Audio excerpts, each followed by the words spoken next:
Hello, YouTubers and NFL fans everywhere. This is Matt, the NFL Fanatic, giving you my Week 16 2019 NFL predictions. Well, for the Fanatic this week, after such a great week last week, going 10-3-2 against the spread, and another double-digit week straight up. This week, I kind of came back to the pack a bit and scaled back a bit with my records. Though, after all the craziness that happened, I'm okay where both my records are for this week so far. So, last week, or currently this week, against the spread, I was able to get an even 500 with all 15 games because I got one push because of the Seattle Seahawks being 6-point favorites. And though I thought that was going to be an easy win, the Panthers were able to get two big touchdowns to cut the score from 30-10 to 30-24. It took a 3rd and 11 pass from Russell Wilson to Tyler Lockett to win that game, but that's how I got my push there. So currently, or last week against the spread, I am 7-7-1, which equals 50% even. So definitely not the 10-3-2 I had last week, but to get the 7-7-1 500, I will take that and accept that.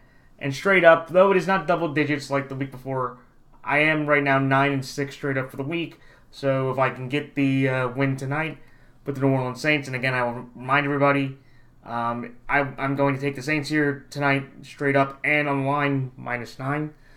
So that will give me to 62.5% for the week straight up at 10-6. So a double-digit week, I will always take that for a positive. And now overall for the year now, against the spread, I'm now 119-104. So that's 119 wins, 100 losses, and 4 pushes, which equals up to 54.3% against the spread. And straight up now for the year, I'm 140. Straight up now for the year, I am 140-82-1, which equals 63% even straight up. So definitely a little bit of a downturn from last week, but not really by much. It was about maybe, I think, 1/100th, about 100 of a percentage point, so I'm still at about 54% and 63% for the year. I have 2 weeks to go, so I'm not really think I'm going to get 67, but if I can get 64-65 and 55-56% for the year, I think that would be right around my average for straight up, and definitely a new high for me against the spread for as long as I've been doing against the spread picks for the last couple of years, so I will gladly take that. But overall, though, it was a pretty fundamental week to start out. With the 1 o'clock games, I went 7-2. The only 2 games I got wrong were the the New York Giants beating the Miami Dolphins pretty soundly. And I want to congratulate Eli Manning for getting his 117th victory. So now that puts him back at 500, I believe, at 117 and 117. Though he had 2 touchdowns, but he also threw 3 picks. And also, I found this out: Eli Manning had thrown an interception against all 31 teams in his career, or all 30 teams in his career that he had faced, besides the Dolphins. He gave 2 to the Dolphins. Now Eli Manning has thrown an interception to every single team in his NFL career. So that's a very proud Hall of Infamy accomplishment for Eli Manning. So I got that one wrong in the 1 o'clock games, and then of course the Houston Tennessee game, I got that one wrong, but that game was kind of a weird swing of events. The Texans got up on a 14-0 lead, and then they were able to, the Titans were able to tie it with a big Deshaun Watson interception. He threw 2 in the game, and Tannehill threw a 5-yard touchdown pass to A.J. Brown to tie the game. But then basically after that point, the Texans were just able to drive the ball down the field. They got a lot of big first downs. Tannehill had a killer interception in the first quarter when a tight end dropped the ball and Whitney Merciless ran it back all the way to the end zone. That was a turning point. Ryan Suckup got a field goal blocked.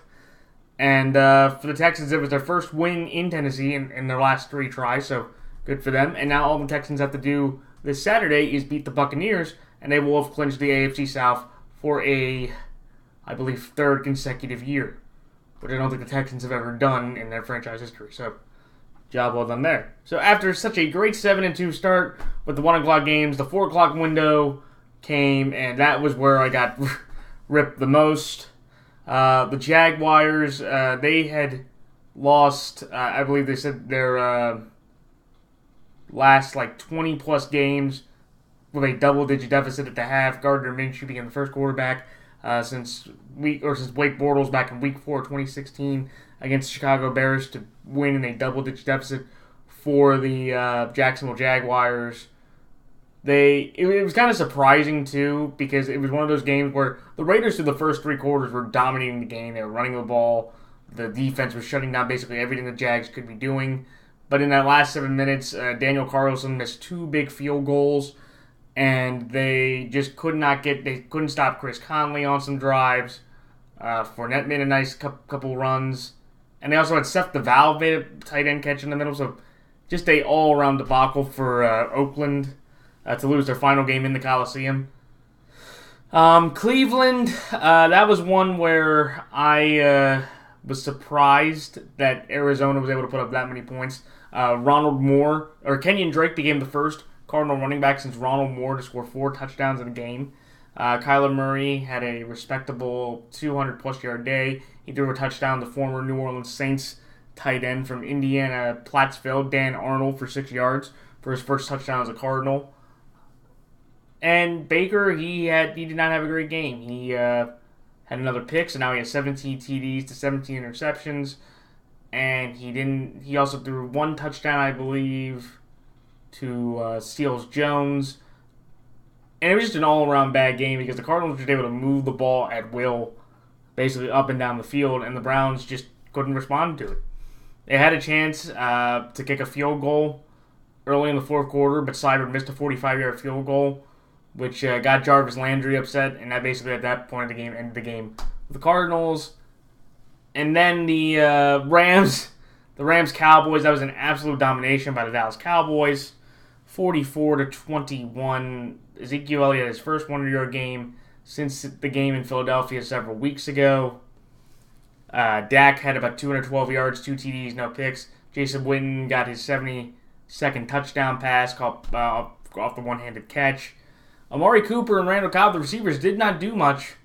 They only had 1 reception, I believe, each, and I believe it was the first Cowboys game in history where they had 2 running backs go over 100-plus yards in the same game, in Ezekiel Elliott and Tony Pollard. And they both had 70-plus yards, or they both also had 70-plus yards after contact running, which I thought was incredibly impressive to know that.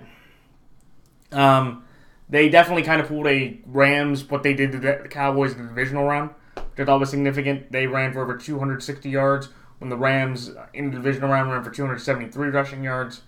But it was just an absolute domination by the Cowboys that I didn't expect. And I don't think a lot of people expected either.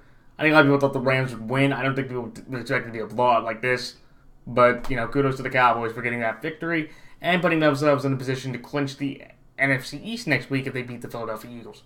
And I'll talk about the rest of the games as I go through my picks.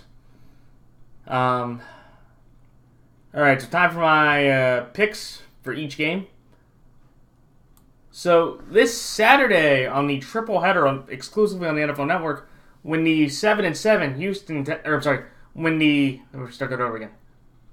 the 9-5 Houston Texans go to the 7-7 Tampa Bay Buccaneers, the Houston Texans are 2-point favorites in this game. I like Houston here -2, and Houston is straight up. Then the next game, when the 10-4 Buffalo Bills go to the 11-3 New England Patriots, the New England Patriots are 6.5-point favorites in this game. I like New England here to win straight up, but I will take Buffalo plus 6.5. Then the next game, and the last game of the Saturday triple header, when the 8-6 Los Angeles Rams go to the 11-3 San Francisco 49ers. San Francisco 49ers are 6.5-point favorites in this game. I like San Francisco here -6.5, and San Francisco is straight up. Then on Sunday, when the 5-9 Jacksonville Jaguars go to the 5-9 Atlanta Falcons, the Atlanta Falcons are 7-point favorites in this game. I like Atlanta here -7, and Atlanta straight up. Then the next game, when the 12-2 Baltimore Ravens go to the 6-8 Cleveland Browns, the Baltimore Ravens are 10-point favorites in this game. I like Baltimore here -10, and Baltimore straight up. Then the next game, when the 11-3 or 10-4 New Orleans Saints go to the 8-6 Tennessee Titans, the New Orleans Saints are only 1-point favorites in this game. I think this is fantastic. So I'm going to take New Orleans here -1, and New Orleans straight up. Then the next game, when the 5-9 Carolina Panthers go to the 7-7 or 6-8 Indianapolis Colts. The Indianapolis Colts are 6.5-point favorites to win this game. I like the Indianapolis Colts here to win straight up, but I will take the Carolina Panthers plus 6.5. And then the next game, in the battle for the number 1 draft pick, and probably determining who will get the number 1 draft pick. I think there's another team in there. I think it'll be a battle between these two teams. The 1-13 Cincinnati Bengals going to the 3-10 Miami Dolphins. The Miami Dolphins are only favored by 1 point in this game. I don't think anybody cares who wins, but there's only 1 point and the Dolphins are at home. I'm going to take the Miami Dolphins here for the final time this season. I've been up and down with the Dolphins all year. Recently I've picked the Dolphins a lot of times. They've been able to give me a couple wins and not give me a couple heartbreaking losses. So I'm going to take them one final time against the worst team in the league.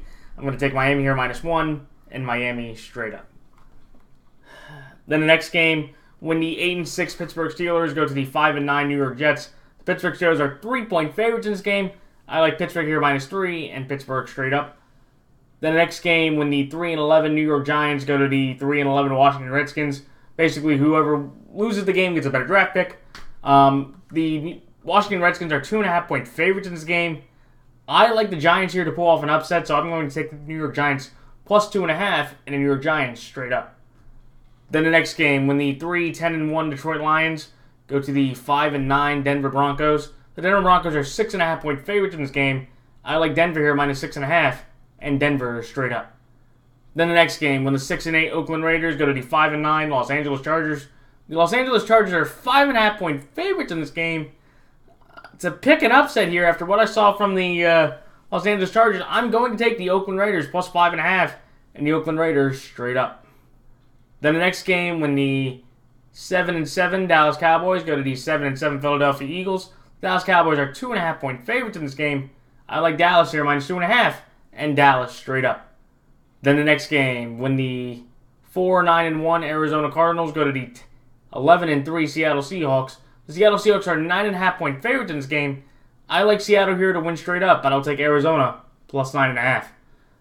Then on the Sunday night game, when the 10-4 Kansas City Chiefs go to the 7-7 Chicago Bears. The Kansas City Chiefs are 5-point favorites in this game.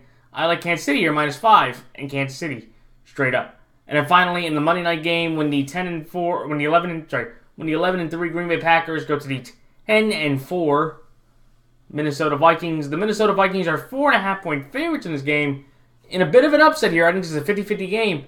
I'm actually going to take the Green Bay Packers here +4.5 and the Green Bay Packers straight up. Alright, so time for my thoughts on each game. The Houston Texans over the Tampa Bay Buccaneers. This is a game where I'm very conflicted of usually how, this Houston team's going. Like I said earlier, they got their first win in 3 tries against the Tennessee Titans yesterday. Carlos Hyde came up with a big touchdown. DeAndre Hopkins made some big catches down the stretch. And Kenny Stills had 2 touchdowns, I believe for the first time. He had a multi-touchdown game in his Texans career. And the Houston team, they had some moments, but they also let Derrick Henry get a nice chunk of yards on the ground. And they had some big gaps with A.J. Brown and some receiving holes. Corey Davis made a big reception. And the Texans, they've just been up and down. And also, if you look at the quarters of the season, the Texans have shown you through at least a 12-week span that they will give you 2 wins to every one loss. They showed that in the graphics throughout the game. So this should be a game they should beat against Tampa. But Tampa, for the first time since 2016, has won 4 straight games. They're going to try to go for their first 5-game winning streak since 2016. And I think one of the biggest reasons for that is Jameis Winston. Jameis Winston is the first NFL player in history to have back-to-back 450-plus yard games. He broke his own franchise record with 30 touchdowns, and he's leading the league in passing yards at a great rate. And even though he threw an interception on the first drive to one of the Lions linebackers start out, he ended up actually only having 1 turnover for the game, which is fantastic. And I thought the Bucs did a fantastic job with that. I think, and Houston's defense has not been very good. They've shown against Baltimore, against some other teams. They've shown that they can get, the ball proved pretty easily on them. But I think the biggest reason why I'm taking the Houston Texans here is a big injury to Chris Godwin. Chris Godwin, who's been the second best receiver for the Bucs all year, suffered a very similar injury to wide receiver Mike Evans, which knocked him out the rest of the year. They do not expect him to play. So even though Rashad Perryman had a 3-touchdown game and looked fantastic, I don't think Rashad Perryman, the guy from Bowling Green, I remember hearing his name. I think his name's Scott Miller. He's not, having those guys as your main receivers with Brayden Howard, it's not going to really, I think, maybe make that much of an impact against the Texans defense, and because they really can't run the ball that well either. Sean Murphy-Bunting had a pick 6 in the game, so kudos to him as well. But I just like the Texans here because I've seen the Texans in these spots just play better, and I think they have more dynamic talent, especially with Mike Evans not being there and Godwin. They have the edge at receiver. I think they have a little bit of an edge on terms of the secondary with Houston. And I just expect Jameis Winston will cause 1 or 2 mistakes that Deshaun Watson won't, and those turnovers will lead to more points for the Houston Texans in order to win this game. Would it be surprising if the Buccaneers won? Kind of a little, but not really. Because when you look at the Houston Texans again, every time they've had a big-time victory, just look at, 2 weeks ago, they beat the New England Patriots. Then the following week, when you look back 3 weeks ago, they beat the New England Patriots, and then 2 weeks ago they lose to the Denver Broncos. So definitely this Texans team can lose to Tampa, but I just feel like with Tampa Bay's injuries, their inability to run the ball that effectively, and Deshaun Watson and his ability to make plays with his arm and not turn it over as much, I think those are the reasons why the Texans are able to pull out a victory and clinch the AFC South for the 3rd consecutive year, which I believe for them will be a franchise record. So that's why I like the Houston Texans here -2. And the Houston Texans straight up. The next game, the New England Patriots over the Buffalo Bills. This is one where I was really impressed with how Buffalo's defense played. Buffalo's defense has been fantastic. They got 4 turnovers on the Pittsburgh Steelers. They had Singletary make some big plays, even though he did fumble twice, which I thought was concerning. But the Buffalo Bills have played, solid football. And I look at how the Buffalo Bills are, positioned and shaped up. I think they actually, they'll compete against the Patriots at home. Just remember, back in Week 4, the Patriots only won that game by a score of 16-10 in Buffalo, and the only touchdown that was scored by the Patriots was off a special teams mishap. A block from the, I believe it was Matthew Slater, got the block and touchdown for the Patriots to win that game 16-10. But I think the biggest reason why I'm taking the Patriots here is that defense has been fantastic. A fun fact, in all 3 of their losses, the offense has been able to score 14 or more points. That means in 11 of their victories, the team has been able to play well enough that their defense has given up 13 or fewer points in 11 games out of 14, which I think is remarkable. When I look at the Bills, I see a team that is competitive as they are and as limited as the Patriots offense is. Tom Brady only threw for 128 yards. He had a touchdown, no picks. And he gets the Patriots get their 11th straight postseason berth, which is an NFL record. I like what the Bills, have in terms of defense.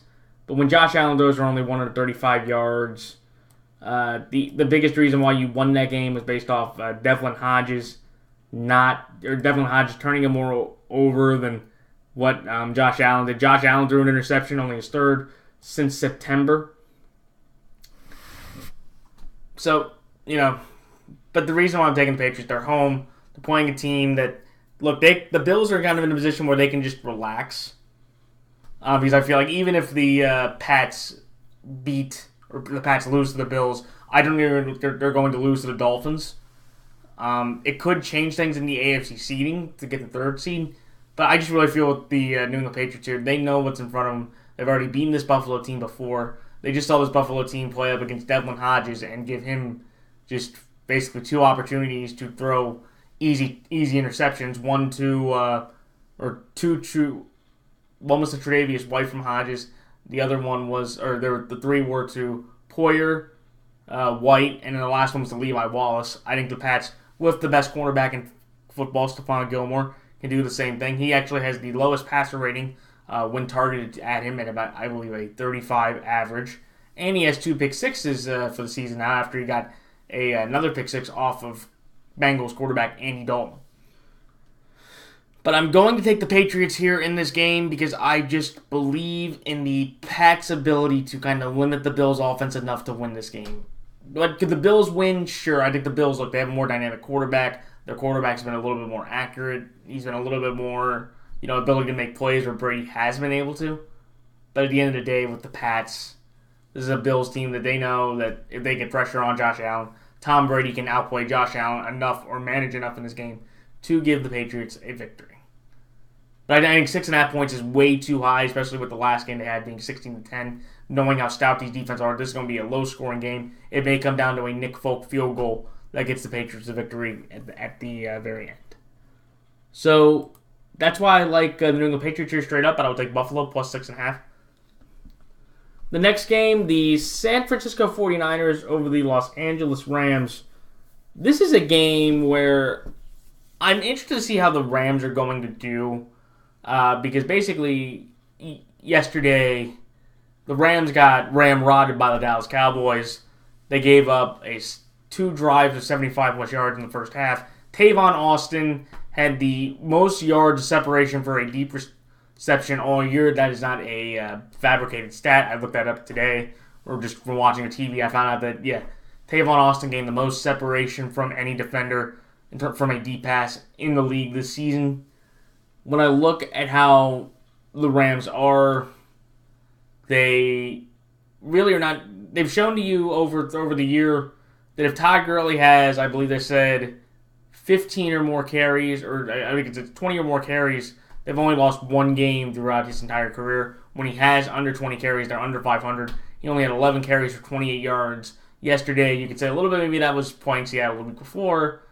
But I just don't think you can only have that little bit of a rushing attack and win games. Jared Goff got harassed by the end of the second half. He was nowhere to be found. He really couldn't make any big throws. Brandon Cooks and Robert Woods really couldn't make that many big plays against the Cowboys defense, which was surprising. And I think with the Niners, they're playing a team that is incredibly angry. When you look at how the Niners lost that game yesterday against the Atlanta Falcons, it was right at the end. They were able to get a big turnover touchdown, special teams touchdown when Kenya Barner fumbled the ball and Kyle Juszczyk picked it up and Garoppolo throws to Juszczyk and they get the victory that way. When you look at how the Niners with George Kittle and Julio Jones had the same stat line except for touchdowns. Julio scored 2, Kittle scored 0. But after such a great effort to have to come down to Julio Jones at the 1-yard line and getting stopped, Julio Jones getting the touchdown and winning the game for the Falcons, that bogus lateral play was kind of a sad garbage time TD, people, for anybody that had the under in the game. So, sorry to hear that.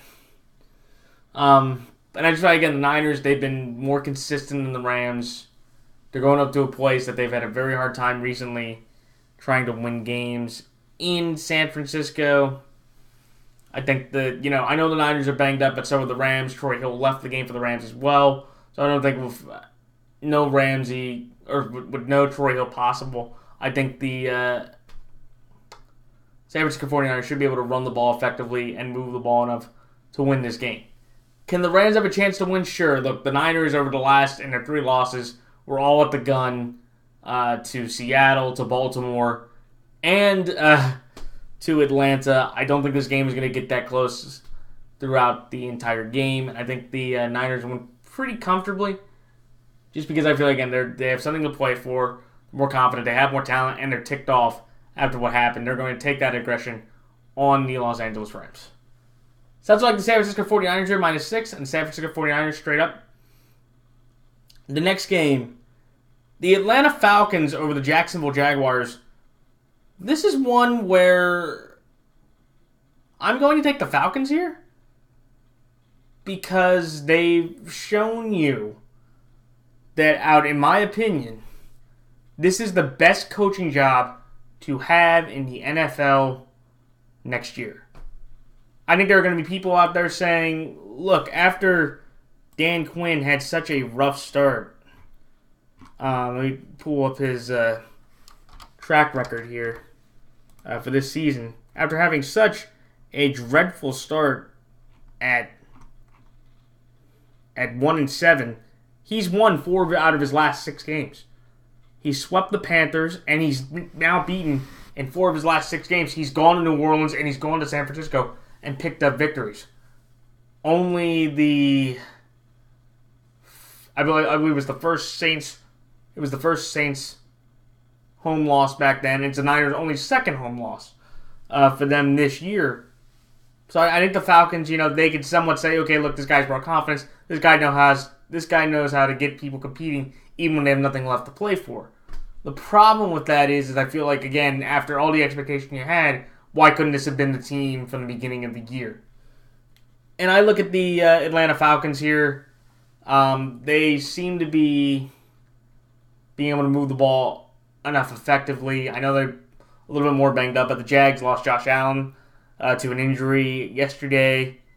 No big receivers can make big plays besides Keelan Cole having one big reception for 55 yards and Chris Conley catching both the clinching the game-winning touchdown. And I just look at the Falcons here as just the hotter team. Like, I know the Jags, look, it was a great, come-from-behind victory. It gave the Raider fans horrible taste in their mouths. And also, it's funny hearing Gardner Minshew yesterday say that was the most middle fingers he had ever seen in his life. But honestly, after beating him, I really wish some of the players would have, kind of done that to the fans or just kind of said, haha, you get to leave the Raider Stadium with a loss. But when you look at the Atlanta Falcons here, Julio had another monster game. Matt Ryan registered his 38th comeback drive. I just think the Falcons are just more talented. Like, DJ Chark is week to week for an ankle injury. I don't know if he's going to go. They don't really have a tight end. I think Julio's going to give Ramsey Julio's going to give the Jags. Julio's going to give AJ Boye. There we go, I didn't think his name. Julio's going to give AJ Boye fits. And I think the Falcons are just the more consistent and better team right now. Even though the Jags got their win. Though I think it could be close, sure. I think Jacksonville, they've shown that they can kind of go in there and be a little bit more competitive and give teams fight that they shouldn't. But I think Atlanta, they're at home. They've won 4 of the last 6 games. They're trying to save Dan Quinn's job. And I think they get their 5th win by beating the Jags in a tough game in Atlanta. Sounds like Atlanta here -7 and Atlanta straight up. The next game, the Baltimore Ravens over the Cleveland Browns. This is a game where, honestly, after, kudos to Lamar Jackson for breaking Michael Vick's single-season rushing record with 1,106 yards. That's an incredible accomplishment. Nobody can take that away from him. He is the most dynamic quarterback in the NFL today. It's not even close. He's going to win the MVP. I thought it would be Russell Wilson, but even though Russell Wilson had a nice game yesterday against the Panthers, Lamar's been sensational, more inconsistent all year.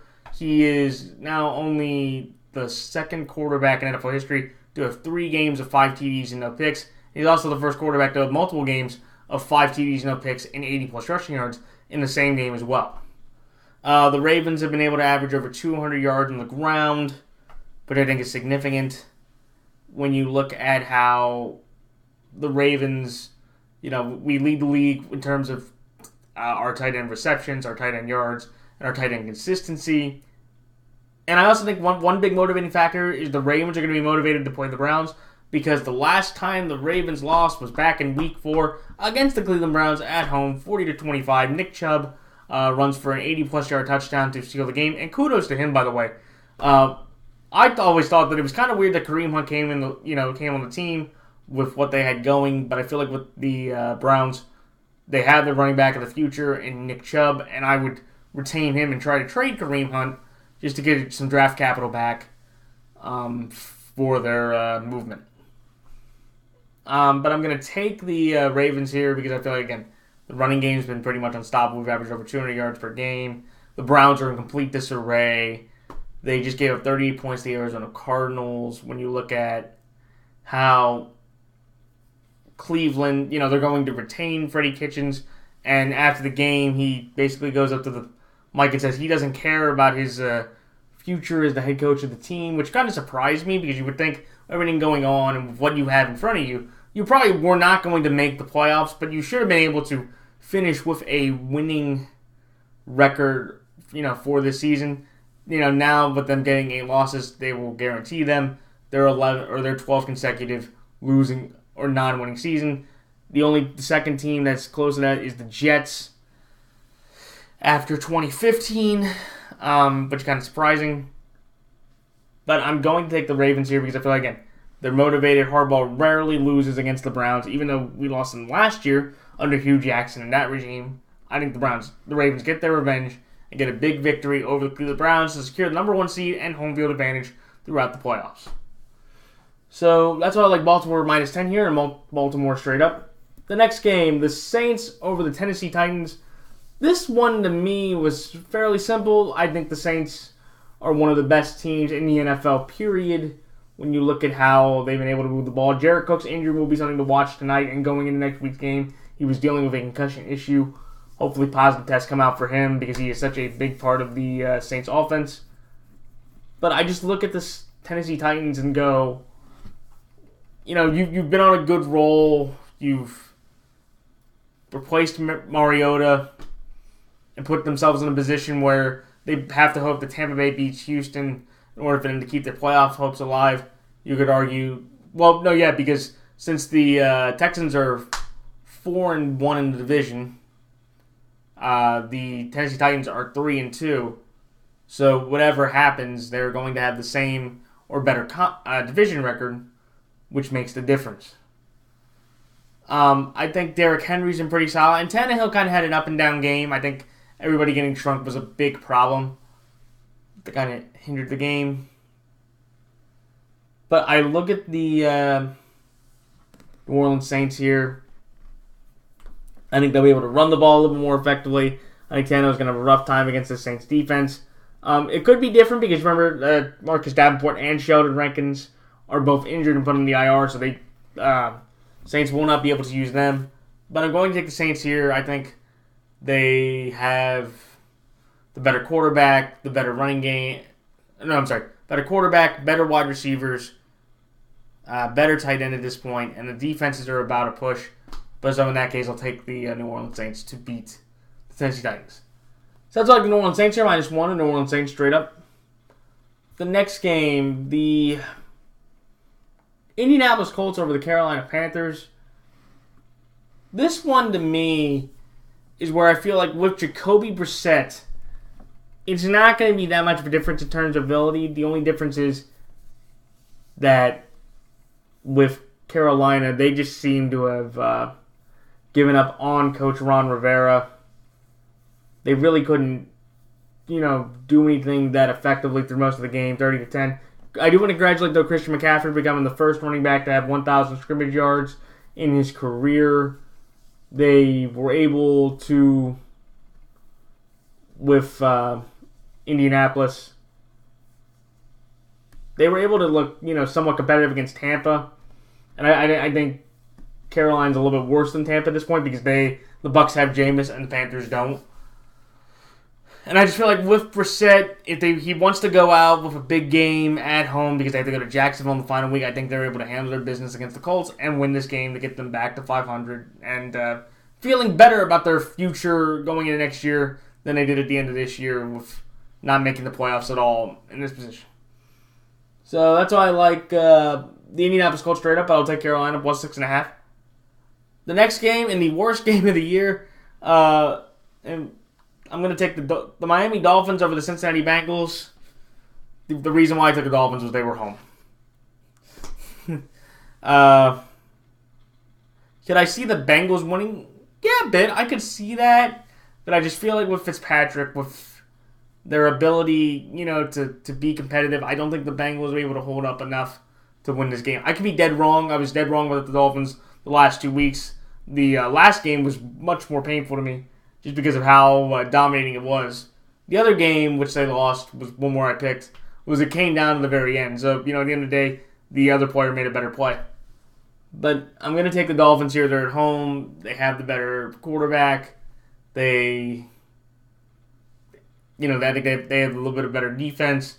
And I don't have Dalton throwing pick sixes and turnovers. They gave 5 turnovers to the Patriots yesterday. That was incredibly unfortunate, and I don't think the Dolphins will give them that many turnovers, though they can with Ryan Fitzpatrick's history of turning it over. So that's why I like the Miami Dolphins here to win against the spread, -1, and the Miami Dolphins to win straight up. The next game, the Pittsburgh Steelers over the New York Jets. This is one where I'm torn. Because after what I saw from Pittsburgh yesterday, I'm not nearly as confident that they'll be able to pull out this victory, or they're going to make this game against the Jets way more competitive than it has to be. But I'm going to take the Steelers here because I'm going to trust the coach. The team philosophy, and the mindset compared to Pittsburgh's at this point, because Mike Tomlin, after having such a good run with Duck Hodges, 3 straight games with no turnovers, he throws his first interception of the season. And now Mike Tomlin's in a very interesting situation where he's going to have to decide on a quarterback between Devlin Hodges and Mason Rudolph. When you look at the Jets, Le'Veon Bell at 21 carries for 87 yards, not a bad day, but still he only has 530 yards total, which is kind of unfortunate, especially with all the skills and talent that he has. But I'm going to take the Steelers here because I'm going to trust the defense and trust the offense enough to win this game in a close one that puts the Steelers in prime position to make the playoffs. So that's why I like the Pittsburgh Steelers are -3 and the Pittsburgh Steelers straight up. The next game, the New York Giants over the Washington Redskins. This is one where, look, I want to congratulate the Redskins. They had their longest play of the year, a touchdown pass from Ohio State to Ohio State, Dwayne Haskins to Terry McLaurin. Adrian Peterson passed 4th all times in terms of rushing touchdowns at number 4. And when you look at the New York Giants here, I feel like they just have a little more talent. They have Slayton, they have Saquon, they have possibly, hopefully, Ingram back, they have Golden Tate, who made a big touchdown catch. Saquon Barkley had his first 3 TD game in a long time, which I thought was really cool for the Giants fans to see. But I'm going to take the Giants here because I look at the Washington Redskins as just an unfortunate organization. They're very much in the sense of where, they have Haskins, but that's it, because Ryan Kerrigan went on the IR, Paul Richardson went on the IR. They don't really have that many bodies at the wide receiver. It's really McLaurin or bust. And I think the Giants should be able to hold up enough, especially against Haskins, to win this game.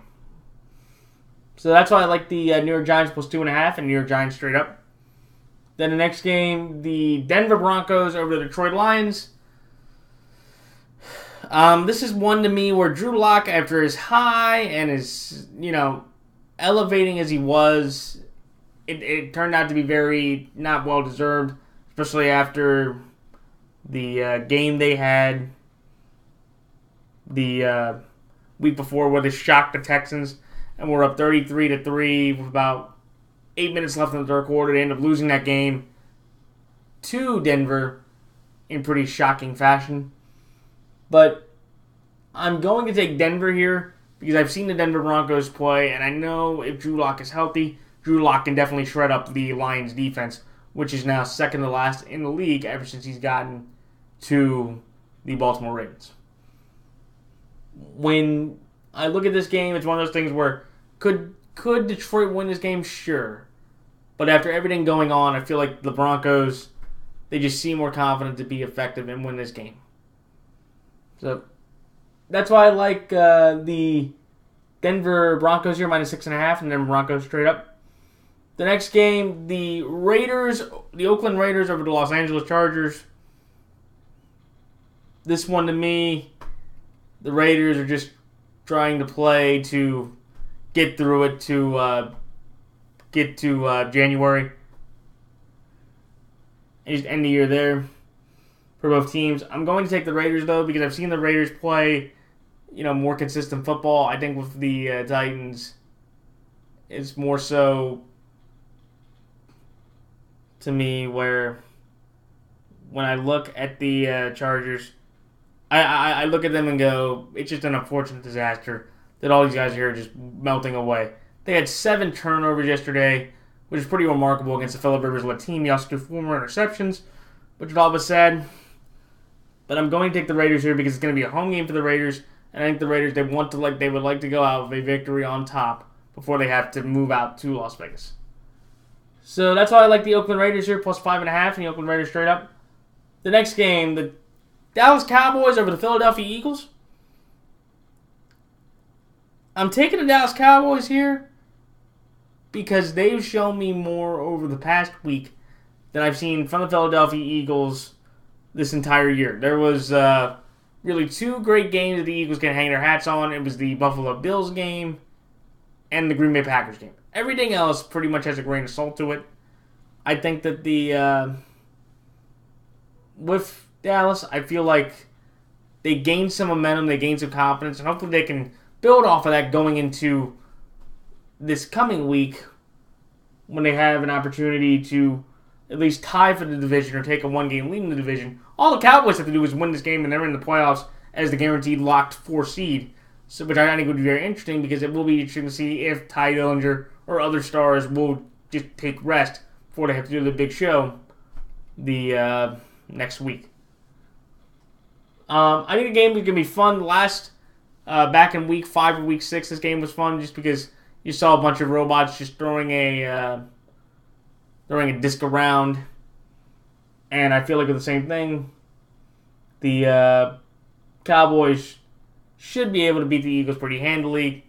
They've been able to win in Philadelphia more often than not, and I feel like for the Cowboys, this is their last stand. Whoever loses this game is out of the playoff picture entirely, in my opinion. So that's why I like Dallas here, minus 2.5, and Dallas straight up. The next game, the Seahawks over the Cardinals. I'm going to take the Seattle Seahawks here because I think fairly they've been more consistent. However, I feel like with the line here, it was incredibly too much. In 11 of their 14 games this year, the Fabulous Truth, over the last few meetings here, they are 10-1. They are 10-1 in 1-score games. They are now only the second team in NFL history to have won 10 one-score games. So when you look at the number, the Arizona Cardinals are plus 9.5. So that's more than 7. They've struggled against the Bengals. They've struggled against the Vikings. They've struggled against every home team this year. So I think 9.5 is way too many points to give the Seahawks this victory. I know it's their most dominating victory, 27-10 over Arizona, but it's not really. And I just feel like in Seattle, all they have to do is win out, and they will be in the playoffs as the number 1 seed for the first time since 2013 when they won the Super Bowl. Should be an interesting game, but we will see. But I'm going to take the Seahawks here. More talented, more to play for. And I feel like with the Cardinals, they're not going to be able to run the ball as much and be that open with their offense as compared to what the Browns let the Seahawks do. So that's why I like the Seattle Seahawks here to win straight up, but I'll take Arizona plus 9.5. Then the final 2 games, the Kansas City Chiefs over the Chicago Bears. I'm taking the Chiefs here because this defense has been fantastic over the last month. They have held the Los Angeles Chargers to 17 points. They've held the Oakland Raiders to 9 points. They've held the New England Patriots to 16 points. And they held the Denver Broncos yesterday to 3 points. So if you do the math, ladies and gentlemen, through the last 4 games, this Chiefs defense, which was one of the worst in the league all of last year, and definitely through the first half of this current year, they have averaged a grand total of, I believe, 13 points a game. Or 13 points a game. 17, 16, 9, and 3. So, let's see, 17, 16, that's 33. And then you have to add 42 and 45. 45 points over 4 games. That was a little too much. Let me do the math there. They're averaging 11 and a quarter points per game. That is fantastic. I don't know if they'll be able to hold on to it in the postseason. But the good news is, in the postseason, you got teams like Pittsburgh, Buffalo, and New England who have all struggled offensively. I don't know against teams like Houston and Baltimore if they're going to be able to keep that point total around. But I think the Chiefs' defense has played fantastic, and it's been consistent. And I think when they're playing a Bears team that, look, they're out of the playoffs now. And even though the Bears, look, they were one Hornacek tight end lateral away to Allen Robinson, possibly being able to tie the game against the Packers.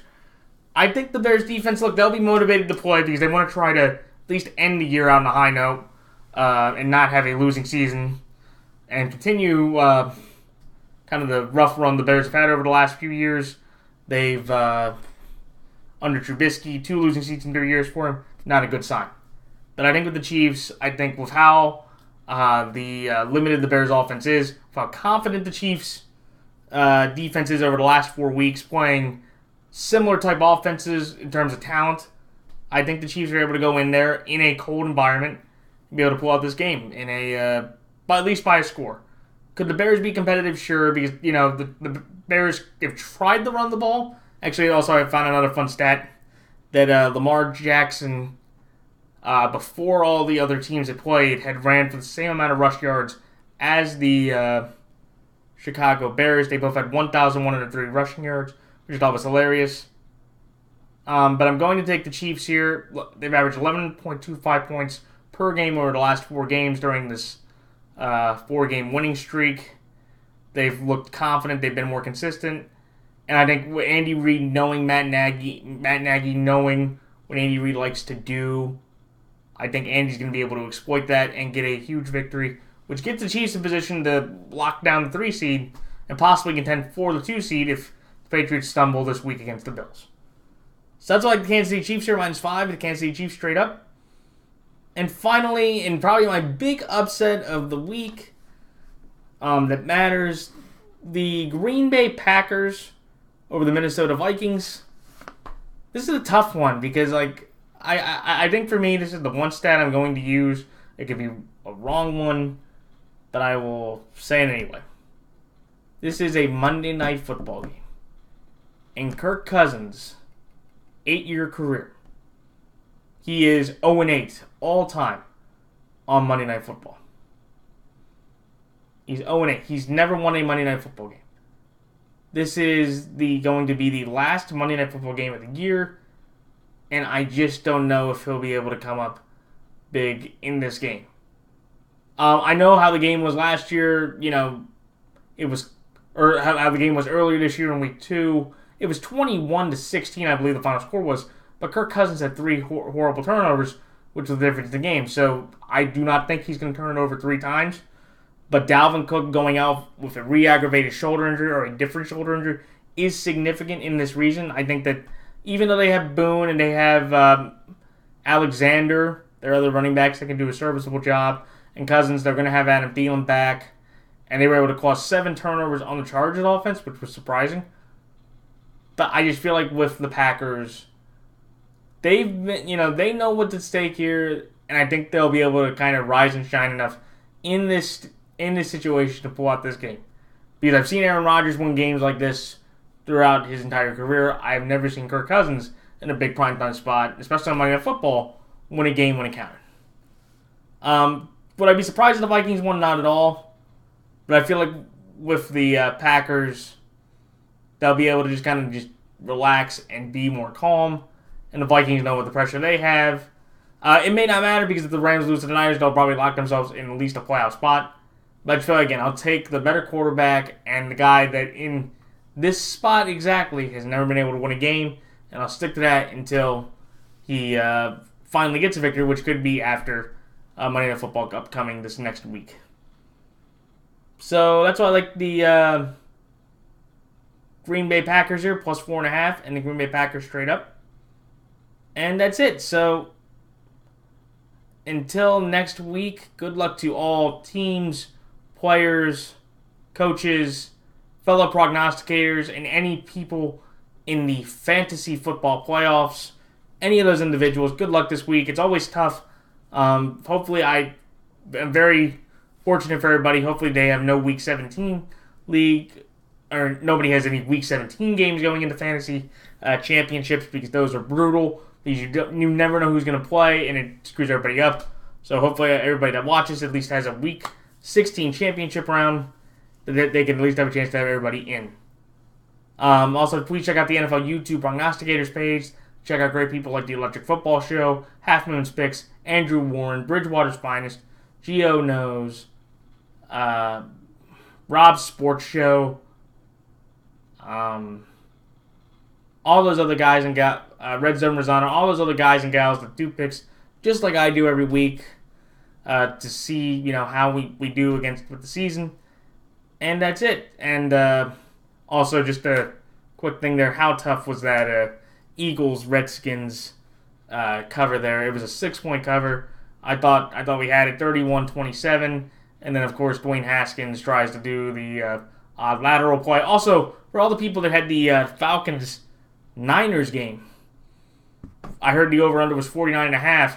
The score was 23-22, and then of course the Niners do the hook and lateral, which goes into a Falcons touchdown. How brutal was that? So my condolences, including myself, to everybody that picked those numbers on the lines.